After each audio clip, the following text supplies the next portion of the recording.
Bismillahirrahmanirrahim. Assalamu alaikum to all my dear students. Welcome to Commerce World by Sir Farooq Adib. आज हम starts का chapter number 5 जो है वो उसके कुछ क्वेश्चंस करेंगे और ये चैप्टर जो है वो बहुत इंपॉर्टेंट है इस वजह से क्योंकि एक लॉन्ग क्वेश्चन और एक शॉर्ट क्वेश्चन लाजमी जो है वो इस चैप्टर से आपके पास जो है वो आता है। तो पहले मैं जो हूँ वो इसकी थ्योरी में जाने के डिटेल में जाने के बजाय मैं आपको ये कोशिश करता हूँ कि इस 15 मिनट्स के अंदर अंदर एक ऐसा क्वेश्चन जो कि आपका इसका लॉन्ग का जो क्वेश्चन है वो शॉर्ट कर दे और जो है वो सॉल्व कर दे, उसको जो है वो मैं पहले करने की कोशिश करूंगा और फिर जहां जहां पे मुझे थ्योरी की जरूरत पड़ती रहेगी मैं उसको साथ साथ जो है वो एक्सप्लेन करता रहूंगा। अभी जो आपको मैं लॉन्ग क्वेश्चन करा रहा हूँ ये कहलाता है लेस्परी, पाशे और फिशर इंडेक्स नंबर। अब इंडेक्स नंबर क्या होते हैं? Index number is basically comparison between two quantities, two similar quantities के दरमियान अगर हम जो है वो कंपैरिजन करें तो उसको जो है वो इंडेक्स नंबर कहा जाता है। जैसे अगर हम बात करते हैं सिंपल प्राइस इंडेक्स की या और बाकी है तो उसमें हम प्राइस को कंपेयर कर रहे होते हैं। लेस्परी, पाशे और फिशर इंडेक्स नंबर जो है ये एक कॉम्प्लेक्स इंडेक्स नंबर है या इसको स्पेशल इंडेक्स नंबर भी कहा जाता है। इसको कहा जाता है क्योंकि इसके अंदर जो है वो प्राइस और क्वांटिटी दोनों को जो है वो कंपेयर किया जाता है आपस में और फिर ये देखा जाता है कि पिछले साल के मुकाबले में इस साल या 5 साल के मुकाबले में इस साल कितना जो है वो प्राइस का जो है वो डिफरेंस आया है इसमें। तो अगर आप यहाँ पर देखें आपके सामने एक मैंने क्वेश्चन जो है वो बनाया हुआ है। It's a very simple question. हमें यहाँ पर अगर आपने देखना है तो एक कमोडिटी है। कमोडिटी कोई भी चीज हो सकती है जिसकी हमने प्राइसेस को कंपेयर करना है। ये कोई हाउस होल्ड आइटम्स भी हो सकते हैं, इलेक्ट्रिकल आइटम्स भी हो सकते हैं और इसको कोई जर्नल फॉर्म में कमोडिटी ए बी सी भी रखा जाता है। तो मैंने यहाँ पे 3 कमोडिटीज ली हैं, राइस, शुगर और फ्लावर, और साथ साथ जो है मैंने इसकी 2 साल की आपको प्राइस बता दी है। 2020 में इसकी प्राइस थी 180, फिर 185 हो गई, फिर फ्लावर की प्राइस 840 हो गई, इसी तरह से 210, 110 और 55 हो गई price.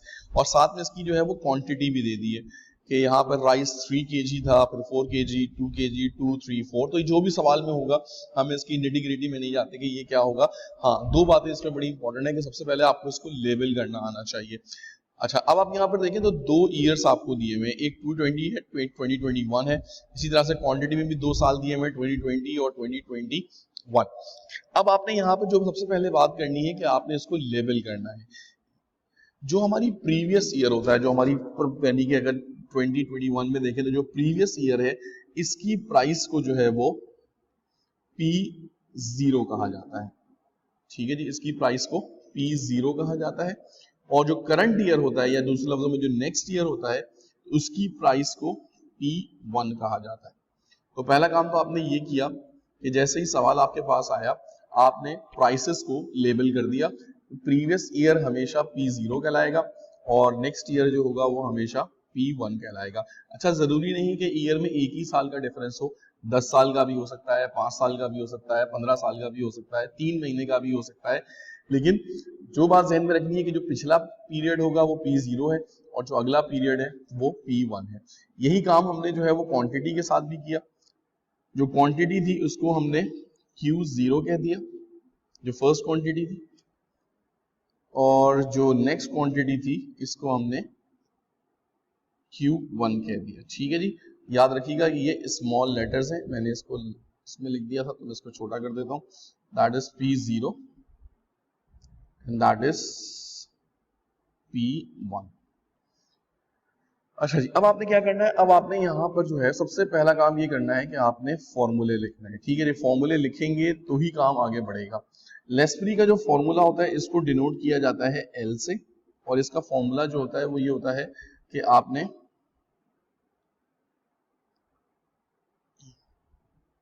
Sigma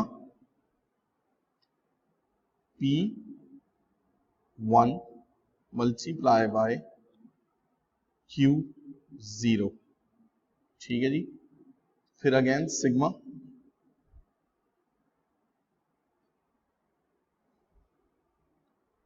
P0 multiply by Q0। ये जो फॉर्मूला है ये फॉर्मूला जो है वो लेस्परी का है। P1 multiply by Q0, P1 means current year price, Q0 means base year quantity और divided by base year price multiply by base year quantity. ये फॉर्मूला लेस्परी का है। इसी तरह से अगर हम पाशे का फॉर्मूला लिख लें तो पाशे के फॉर्मूले में सिर्फ फर्क ये होता है कि जहां पे पी क्यू जीरो था यहां पे क्यू वन आ जाता है। तो हम ये भी कह सकते हैं कि जो लैस्प्री है इसका जो फर्स्ट पार्ट है फॉर्मूले का दोनों का सेम है, ठीक है। जो first part of the formula है ये दोनों का सेम है P1 upon P0, P1 upon P0, लेकिन जो फर्क है दोनों में दैट इज क्वांटिटी। जो लैस्प्री है उसके अंदर क्वांटिटी बेस ईयर की ली जाती है और जो पाशे है उसके अंदर क्वांटिटी करंट ईयर की ली जाती है। इसका मतलब इसका जो वेट है वो बेस ईयर की क्वांटिटी है और इसका जो वेट है वो करंट ईयर की क्वांटिटी है। तो एग्जाम में अगर कभी लिखा हुआ जाए use weight as a base year तो फिर आपने Q0 लेना है, use weight as a current year तो आपने पाशे सॉल्व करना है। अच्छा, अब हम सिंपल क्या कर रहे हैं कि हम इन चार चीजों को यहां पर सॉल्व करेंगे। तो पहली चीज उठा लेते हैं यहां से, कंट्रोल C, ये मैंने पुट कर दिए चारों चीजें। मैं चारों चीजें यहाँ पे पुट कर देता हूँ, ये हो गया दूसरा। अच्छा, आप जब इसको पेज पे बनाएंगे तो डबल साइडेड पेज यूज करिएगा। एक पेज पे करेंगे तो ये थोड़ा सा जो है वो कंजस्टेड सा हो जाता है और इसकी प्रेजेंटेशन जो है वो अच्छी नहीं रहती। तो मैं हमेशा अपने स्टूडेंट्स को एडवाइस करता हूँ कि जब भी आप ये सवाल करें इसको आप डबल साइडेड पेज के ऊपर करें, उससे आपकी प्रेजेंटेशन भी बहुत अच्छी होगी और सवाल भी बिल्कुल साफ सुथरा जो है वो नजर आएगा। अच्छा, अब आपने सिंपल क्या करना है, अब आप देखें यहाँ पे कि पहले आपने P1 को मल्टीप्लाई करना है Q0 से। सो ये मेरा P1 है और ये मेरा Q0 है। तो मैं सिंपल इन दोनों कॉलम्स को आपस में क्या करता रहूंगा, मल्टीप्लाई करता रहूंगा। तो मैंने इज इक्वल टू का साइन लगाया क्योंकि मैं एक्सेल पे काम कर रहा हूँ, तो मेरे लिए पास एक बेनिफिट है कि मुझे ज्यादा मेहनत नहीं करनी पड़ेगी। तो ये मैंने इसको मल्टीप्लाई कर दिया तो ये आंसर आ गया 630। अब मैंने सिंपल क्या किया, इसके फॉर्मूले को यहाँ लाके कॉपी पेस्ट कर दिया तो इसने मुझे बाकी के दो आंसर भी निकाल के दे दिए। फिर मैंने इन सबको जो है वो ऑटो सम कर लूंगा, मैं वो बाद में कर लेता हूँ। अब आप अल्टीमेटली क्या कर रहे हैं, P0 को मल्टीप्लाई कर रहे हैं Q0 से। तो ये मेरा P0 है और ये मेरा Q0 है।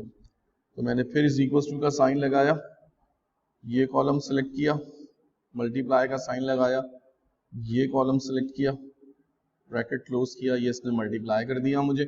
और क्योंकि फॉर्मूला रिमेन सेम तो मैंने इसको यहाँ पर डाल दिया तो इसने मुझे बाकी के दो चीजों भी कैलकुलेट करके दे दी।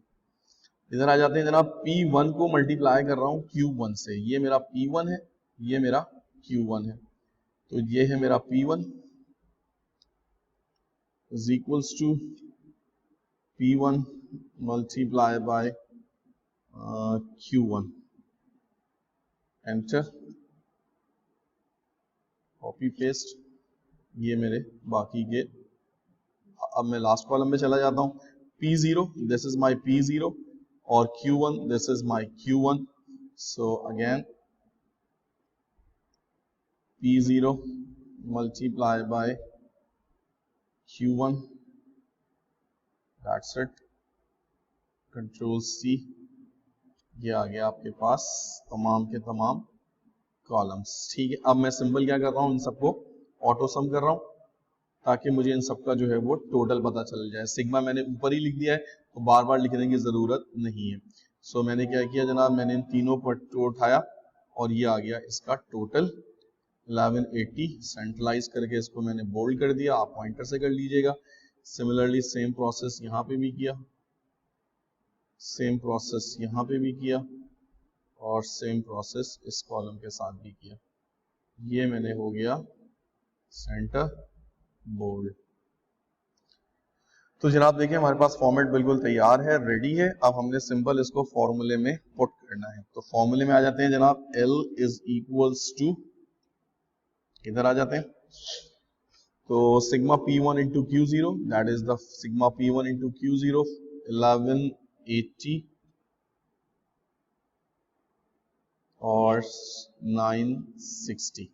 इन दोनों को मैंने डिवाइड करना है, इसको मैंने जो है वो अपॉन में लिख लिया।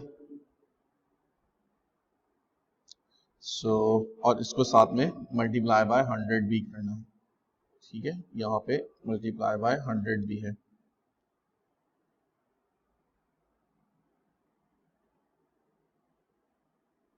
तो जरा अब उठाया मैंने अपना calculator, 180 divided by 960 multiply by 100, लेस्परी का आंसर आ गया L is equals to 122.91। ठीक है, इसको राउंड ऑफ वगैरह नहीं करना है, पाशे में चलते हैं। पाशे में गए, P is equals to P1 that is 915, second one is 735, दोनों को हमने जो है वो अपॉन का सिंबल दे दिया। पाशे में आ गए, P is equals to, अच्छा यहाँ पे भी मल्टीप्लाई बाय 100 है और यहाँ पर भी मल्टीप्लाई बाय 100। जब हमने इसको सॉल्व किया, 915 divided by 735 into 100, your answer is 124.48। ठीक है जी, तो ये हमारे पास जो है वो आंसर आ गया है। तो हमने यहाँ पर दोनों चीजें सॉल्व कर ली है, लेस्परी भी और पाशे भी। अब हम जा रहे हैं फिशर के ऊपर। अच्छा, फिशर जो है उसको F से डिनोट किया जाता है और इसका फॉर्मूला होता है L मल्टीप्लाई बाय P और इसको लिखा जाता है अंडर रूट में। अब मैंने बड़ी कोशिश की मुझे यहाँ से सही से सिंबल मिल जाए, लेकिन मुझे यहाँ से कहीं सिंबल नहीं मिला। तो अब आपको पता है कि रूट की जो पावर होती है वो हाफ होती है, तो मैंने इसकी पावर जो है वो हाफ लिख रहा हूँ यहाँ पर ताकि आपको याद है, लेकिन आप जब सॉल्व करेंगे तो वो जैसे रूट बनता है उसको वैसे ही आपने सॉल्व करना है। ठीक है, तो मैंने इसको जो है वो रूट की पावर हाफ कर ली है। अगर मुझे कहीं से सबस्क्रिप्ट वगैरह मिल जाए तो मैं इसको सबस्क्रिप्ट भी कर देता हूँ। ये आ गया सुपर स्क्रिप्ट, तो ये अब हो गया L की पावर हाफ। ठीक है,